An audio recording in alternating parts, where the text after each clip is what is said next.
photo over there. All right, we started recording. We're finally getting around to recording this podcast. But it's a Barbie world in a Barbie girl. Oh, no, you always mix up the lyrics on that one. But are you wearing my Rockstar Games T-shirt? I like it. Is it my T-shirt or is it yours? I just like wearing it. Okay. Anyway, this is Mudita Heart here. And this is PRpHD. And you're hyper today. Yeah. All right, and we're here to talk about Barbie, the other half of Barbenheimer, the former half of which was Oppenheimer, even though it starts with Barbie and then Oppenheimer. Also, yep. Whatever. You were saying now, like, it's Mario movie versus Barbie. Yeah, of the movies of the year because of box office gross and stuff. Barbie has like actually exceeded Mario movie recently. We're recording this pretty late. It's like August 27th. We watched this like end of July when it premiered, when Barbie premiered. Yep. And today's actually National Cinema Day, and you can watch it again. And Barbie's actually it's only $4 for a movie ticket. And Barbie is actually going to be re-released in IMAX with some additional scenes. So I guess David Zaslav's sticking it to Oppenheimer by taking away the IMAX screens from Oppenheimer. I don't going to get into the politics of that. Let me tell you. Yeah. You know that. But those business aspects, yeah. Yeah, we enjoyed Oppenheimer. Yeah. Please watch that too. Yeah. And there's plenty more to talk about with that in our Barbenheimer Oppenheimer video. Hopefully we can still watch it in Lincoln Square because this is the only pure way of watching Oppenheimer. Yeah, in New York City, like there's not a lot of IMAX theaters, so that's a good place to watch Oppenheimer. So yeah, try to watch it in IMAX. I don't know if they still offer it, and I think it did beat the amount of time in IMAX than Mission Impossible. But anyway, that's a side note. I also wonder if like all the films just get all screwed up because like the film reels are so long. Yeah, it's like several miles of film reel in IMAX. Oh, we lost two screenshots or whatever. Yeah.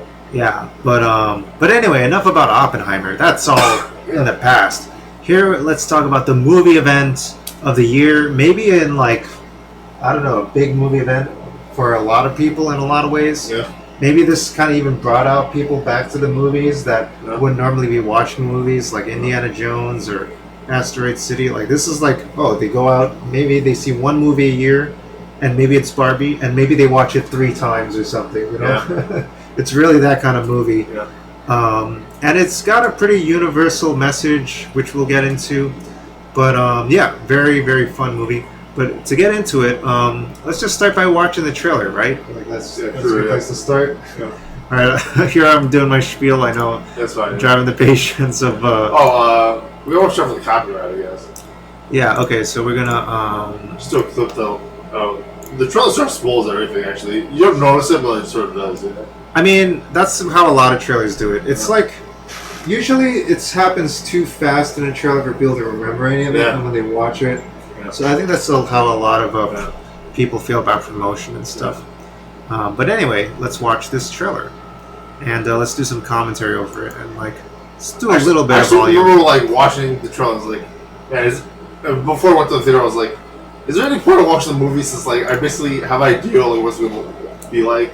Yeah, but even then, when we watched it, there's still a lot of surprises. Yeah, it was pretty cool. Yeah. It was like, okay, I feel like I know the plot. I feel like I'm already having an image in my mind. I got a general idea of the plot. Of how it's typically going to play out. Yeah. But the movie's filled with surprises, which is very hard to... Anyway, we'll get into it. So let's check out the trailer. Yeah.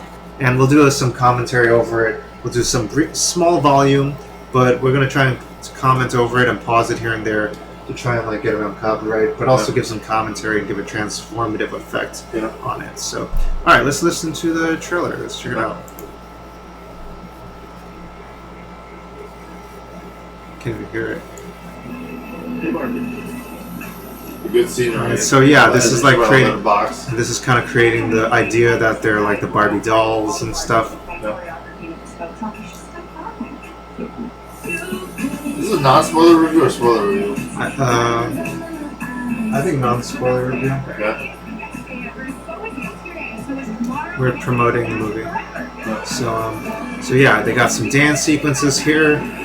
This I thought was like just a gag, but it actually is a pretty fun part. Like I didn't notice that till I watched this. I thought it was just a gag, you know.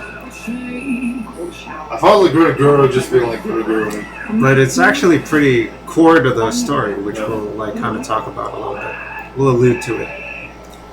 And then like here's all the gags. It's filled with all this humor, but also the story. Anyway, From Tarantino. there's like some good set design and stuff. Yeah. I think this is another reason why I started thought about Asteroid City. Kate McKinnon. Yeah, the set design in Yeah. Asteroid City. Yeah. Is Asteroid City also Universal? This is Warner Brothers. Oh, this is Warner Bros. Whoops, my bad. Asteroid City, Asteroid Oppenheimer, City and is Mario. Universal, yeah. Asteroid City, Oppenheimer, Mario. Warner all Brothers Universal. versus Universal. Da, da, da, da, da, da, da, da. Yeah. Only one Marvel movie at the very beginning of summer, which was Guardians. Yeah. Okay, then she encounters this stuff in the real world. Da, da, So this is a key da, thing. If you love Barbie, this movie's for you. And then, let me see. Will Ferrell. If you hate Barbie, this movie's for you. This movie's for you. Like the girls are. See, you show the little girls who are like, I hate Barbie and stuff. So I think that. Oh, I didn't even think about it. Yeah, that's right. Yeah. The little girls don't like Barbie as much. I didn't notice they had the scene where Ryan Gosling puts the sunglasses over his sunglasses. Yeah, that was a pretty good scene. The old kind of music. Yeah, I forgot to do the clapping. Yeah. And this, out of context, you don't exactly know what's going on in this scene, but when you see it in the movie, it's, yeah, anyway.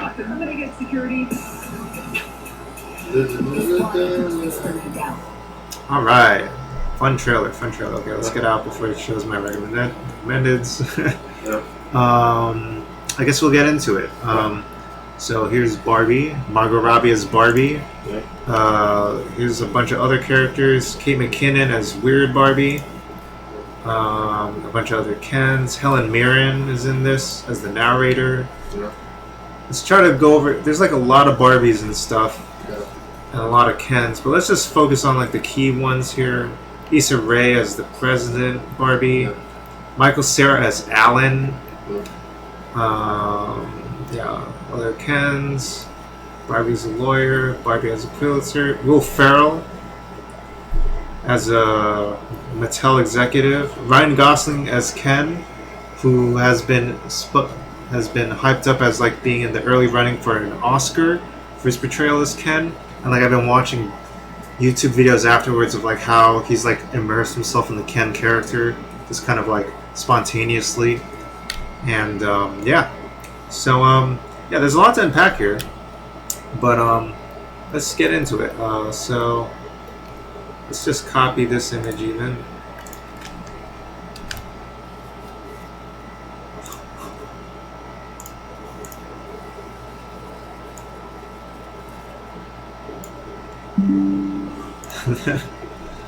Pretty shameless, but it's promotional, so it's fine. It's fine. Alright, here's Barbie. And here's our notes. So this is directed by... We're going to get into our discussion of the movie. So directed by Greta Gerwig. And the general premise... What do you want to say? So some aspects I feel like it could have been directed by anybody.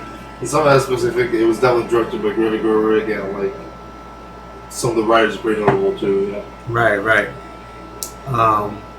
There's sort of like some language in the movie that isn't really for kids, I feel. It is a PG-13 movie. That was somewhat surprising. Is that it's PG-13? It's a PG-13. Yeah, it's a PG-13 Barbie movie. You would have figured it'd be a PG movie.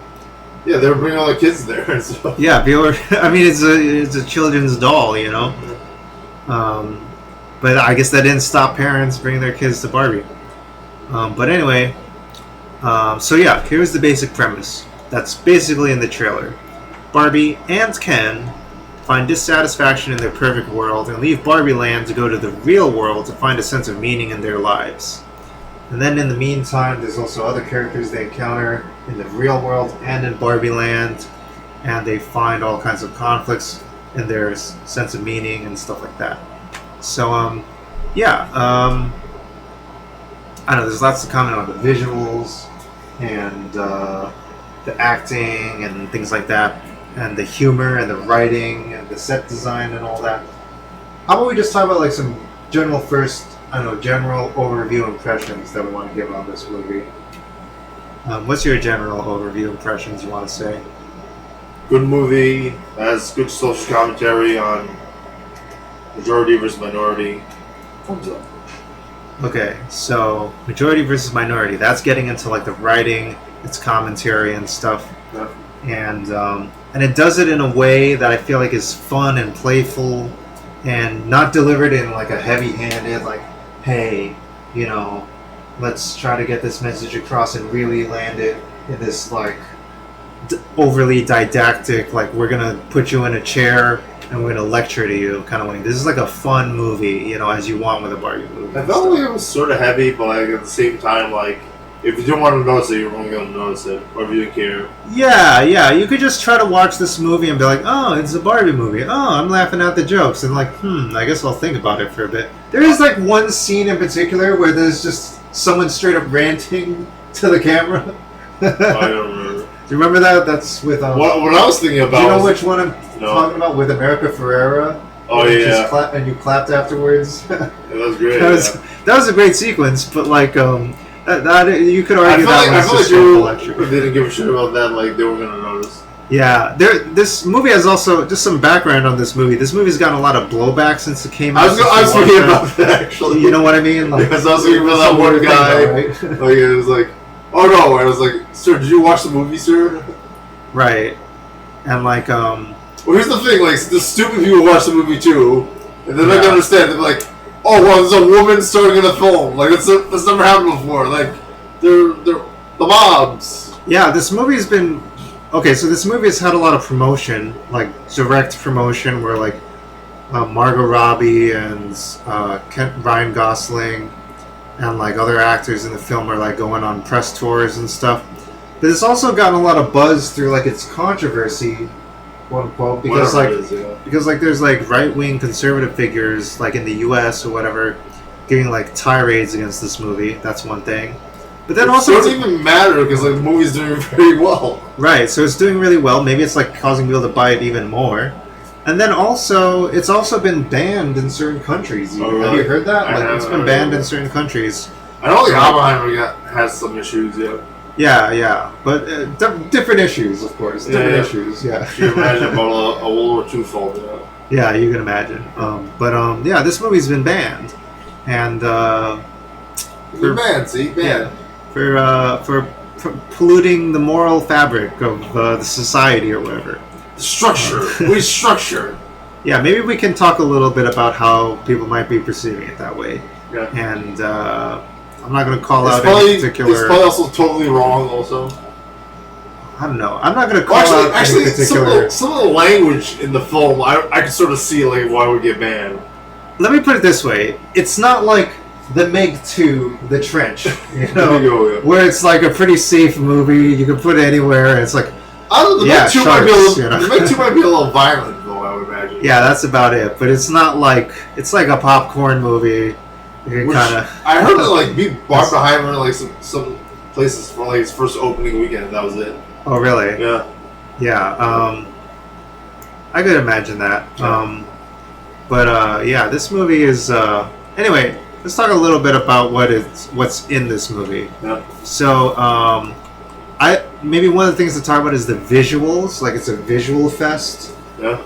Let me get this light on. It's dark in here now. Yeah. Is this okay? Oh, not Jerry. Oh, not. Let me get some off the wall here. It's in my face. Yeah. Man, it's like 1 p.m. It's like so dark. The sun's back out. Sun's back out. Okay. I think it helps though. Okay. Yeah. I mean, this film's got great visuals and stuff, and like as you can see in the trailer, great set design, great costume design. They even have some elements of CG and like 2D animation for that matter. They have a lot of practical effects and like how they create like the effects of like the Barbie land and like stuff like that. So I think all that's pretty cool. And this is a statistic I actually heard after the movie came out. They actually ran out of a particular paint of pink in the world because they used so much of that color. That sounds really bad. That sounds really bad. Because there wasn't enough supplies for it. So they can't make a sequel then. They just got reused the set. I guess they should keep the set around. That's nice. Yeah, but they had to use other hues of pink. I guess it was like a specific hue of pink that like they used all of it all over the world. And they just can make more, I guess, for the next one. They've been better prepared or whatever. Yeah, I mean, that was one of the goals. They really want to use the color pink a lot. It's a undervalued color in the film industry, you know, Oppenheimer and all that. Yeah, exactly. Yeah, lots of fun, vibrant sets. I mean, yeah, the commentary and the meta humor about Barbie and about like how Barbie represents different things at different times, how it's supposed to represent things now versus before, how it's an outdated thing, but how it's trying to modernize and how it continues to modernize. That's kind of like one of the core things of the film. It sort of has like this is sort of a spoiler, but it sort of has like Starship Troopers commentary on like how the minority can become the majority and destroy things. Or like in an alternate universe, the minority is the majority or something. I mean, like, I feel like this is fair enough to talk about in a non-spoiler thing, but like, let me think about how to phrase this. Like, Barbie Land is like this inverse of like the real world, where like Barbie is the top of the food chain, and then like Kens are the second part of the food chain, and then like Kens exist solely in a secondary fashion of Barbie. And, there's lots of rooms for commentary with that. And you're like, really? Is this really what this movie's about? You're like, you're seeing this Technicolor bubblegum pink cotton candy movie, and you're like, that's actually what it gets into in the hands with Greta Gerwig. And in like some interviews with Greta Gerwig, she talks about how like she was writing the script for this during pandemic, and she was given the offer to like make this movie. And she's like, if I'm going to make this movie, I'm going to make it the way I want to make it. Let's go all out for it. I'm not going to, like, make any compromises. And they really let her do her thing here. And it's kind of like, I don't know, it's like kind of going all the way in terms of all this stuff. Coming out of pandemic, coming into this new economy we're in. And, Taylor Swift, more female representation in media and film and stuff. It even comments in the film about how, like, women are actually, like, in some ways on the rise economically compared to men in some ways. Yeah. That's even mentioned in the film. They mention a lot of different points like that in the film. Yeah, I don't know. Lots of really great commentary, just, like, throwing it at you rapid fire and stuff. And maybe kind of overwhelming at times. But, yeah, really doing well on that front. And if you're into that stuff, it's good. If you're not so into that stuff, you can just let it roll off your back. You don't have to think about it too much. If you're really against it, then maybe you're already having opinions of this movie before you even watch it, and you're like going to be angry on the internet or something. So, there you go. But you're not even the target audience for this. But it's very enjoyable, and there's lots of fun jokes, lots of meta humor, lots of fun humor around like how like this is technically a doll, she's in a fictional world, and then like the real world is really weird. To summarize it in a terrible way. No, it's really good. It's really good. Okay, cool. Thanks. Also just like a lot of like music and dance numbers that just get really bizarre and extravagant and stuff, which you could kind of see in the trailer there. Let me see if we can. There's like a meme on YouTube where it's like 10 hours of Ken dancing or something. Right. Or 10 hours of Ken off. Right. There's like Ryan Gosling is singing his own songs in this movie. It is like La La Land and whatever. Yeah, he's definitely like tapping into his La La Land days. There's also like some footage that resurfaced of him, like back in his like Mickey Mouse Club days when he used to be this dancing kid in the 90s and stuff. And it's like, and like he's even said in interviews that he's like come back to that like subconscious memory of that kid that's still in him and stuff when he's doing this. And in a lot of ways, this film is like kind of like coming at these characters of Barbie and Ken and others as if they're like kind of like naive creatures that haven't been exposed to the patriarchy of the real world, and as if they're like children or something in adult bodies and stuff. Yeah. And then when they get exposed to it, they have like no defense mechanisms against it and everything. Yeah. So yeah, I think that's a really cool angle for this. Yeah. But also really fun music and dance numbers, like Ryan Gosling's singing and like doing full dance numbers, and Simu Liu and like all the other Kens and Barbies are like, you know, there's a lot of fantastical dance sequences. It's a musical, but it's also a commentary, but it's also meta, comedy. But it's also animated partly. Yeah. Also got a set design and practical effects and stuff. It's got a lot of stuff in here. It's also a comedy. It's also satire. Satire, yeah. It's also political commentary. Yeah, it's a lot of stuff. Yeah, so I don't know. That kind of summarizes a lot of things you would want to say about this movie without getting into super deep spoilers. That's about it, yeah. Yeah, the script is really tight and sharp. Yeah. The jokes are really smart. Yeah. The delivery is really good. Yeah. And also in general, it's also got a really humanist message that like expands beyond patriarchy, feminism, reactionism. Just like it speaks to a larger humanity that's even beyond gender and stuff like that. Yeah. Beyond like one gender or another gender and stuff. And hopefully people will understand that in ways that maybe they haven't seen before with this film. Yeah. So that good, very, very good work by Greta Gerwig. So yeah, if you don't like the following, this film might not be for you. Woke politics about how people of all genders are confined by patriarchy. Quirky PG-13 jokes in a film about children's dolls. That's like a fair enough thing to like, you know, if you're bringing kids to it, like there's gonna be some PG-13 stuff in here, and if you mind that stuff, then that might be a problem. If you think it's gonna go whoosh over their head, that's okay. But just be aware that that's there. If you don't like existential questions, like as they're saying in the trailer, do y'all ever think about death? Maybe not the best thing for you. Hello? Yeah, here it is. Do y'all? I could dance. Do y'all guys all ever think about dying? Yeah. So yeah, it does get into that a little bit, but it's actually gonna talk about some actual meaningful takeaways from this kind of stuff. Yeah. And I still think about some of those sequences today when I'm like walking out in like amongst a bunch of trees, or like looking at a bunch of people in the world. I'm like, yeah, that was a great scene in Barbie, and having a nature that's like sensitive to profundity and the mundane and stuff is like, I think that's something that Greta Gerwig is sharing with the world with this movie. Yeah.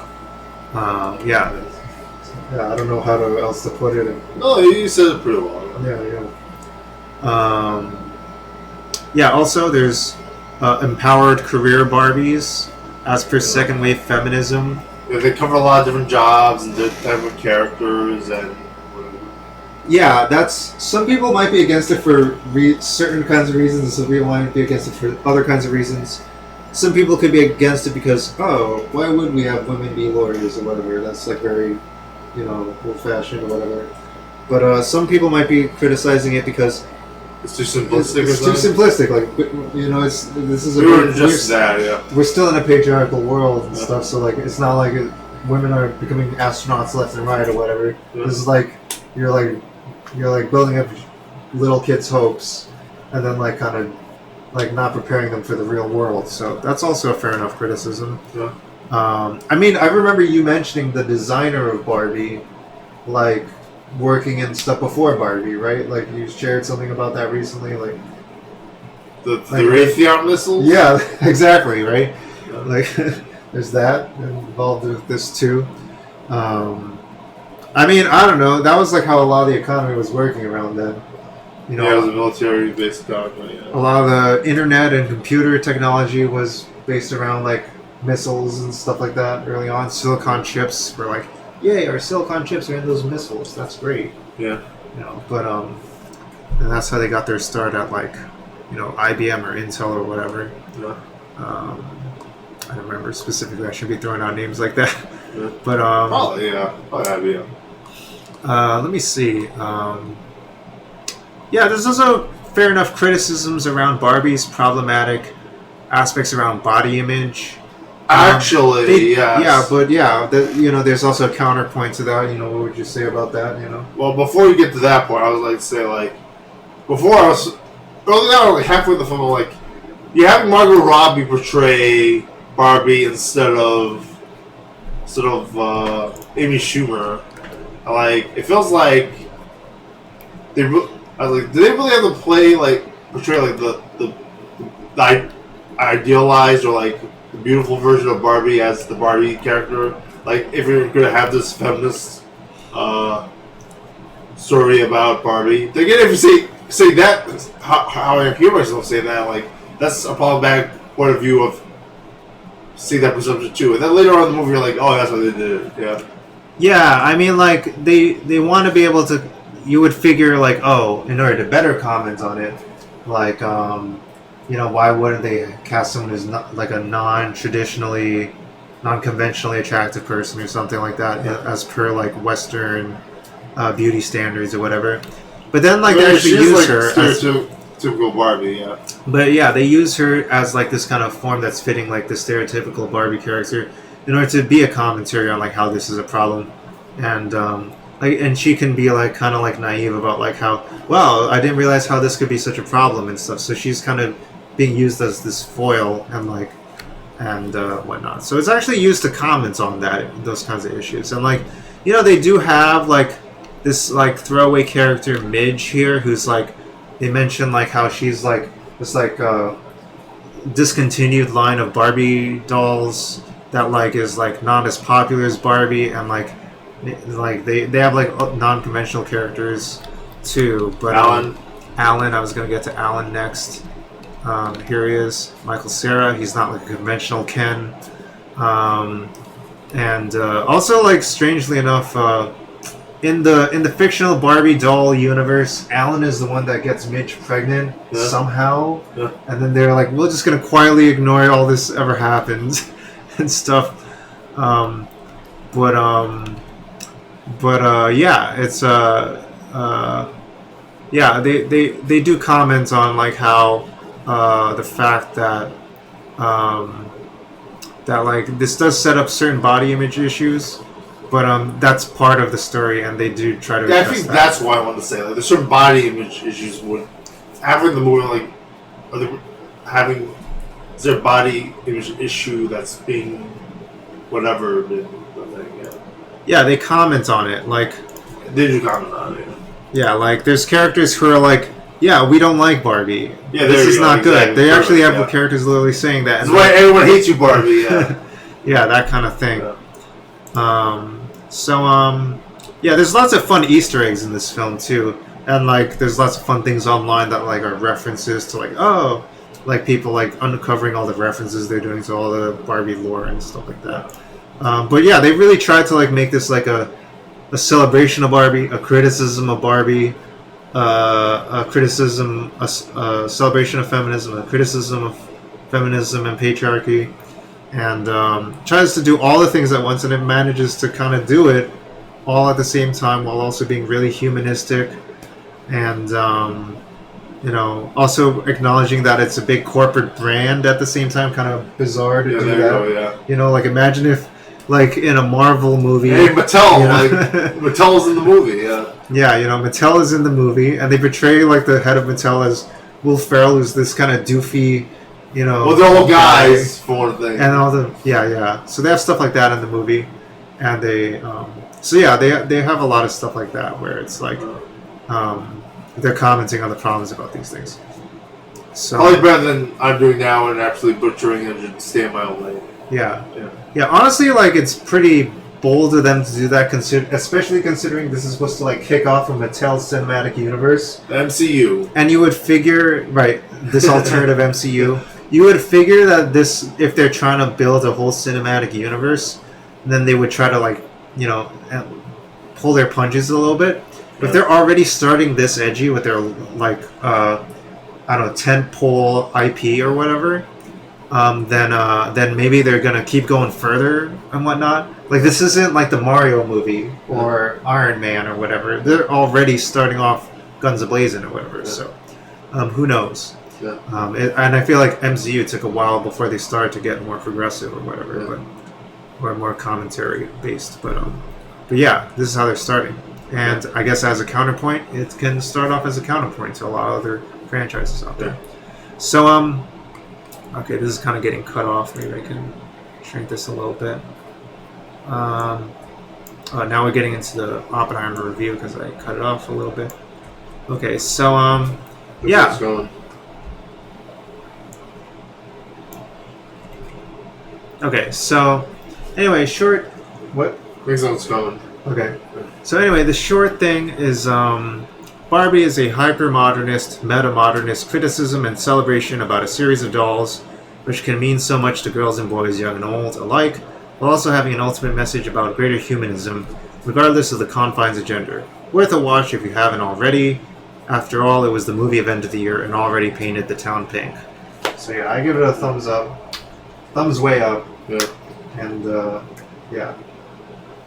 Yeah, same here. Alright, cool. Maybe we should wrap this up anyway. This is 30 minutes long. Alright, cool. Check it out if you haven't. It's worth watching. I know there's already a lot of hype, but it's worth the hype. This review is bang for your buck, and so is the movie. Yeah. Yeah, maybe not as worth as hype as some other things that are grossing as much this year, but we'll get to that maybe in future reviews. Yeah. So, I was thinking Asteroid City next, actually. So yeah, what's the next reviews we're doing?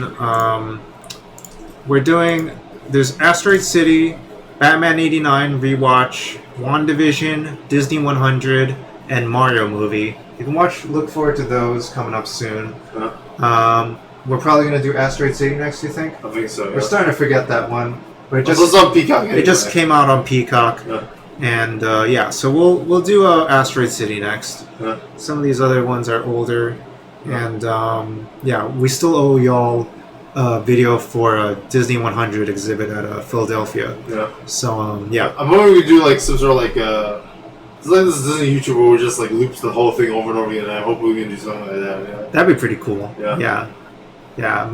We were just discussing like doing a Mudita or PRpHD network or 24-hour streaming channel or something. Yeah. Yeah, we'll see how that turns out. Yeah. So stay tuned for all this stuff. Yeah. So yeah, check out Barbie and happy watching. All right. Happy watching. See you. All right. Take care. Mudita hard out. PRpHD out. All right. Take it easy. Take it easy. Bye-bye. Bye.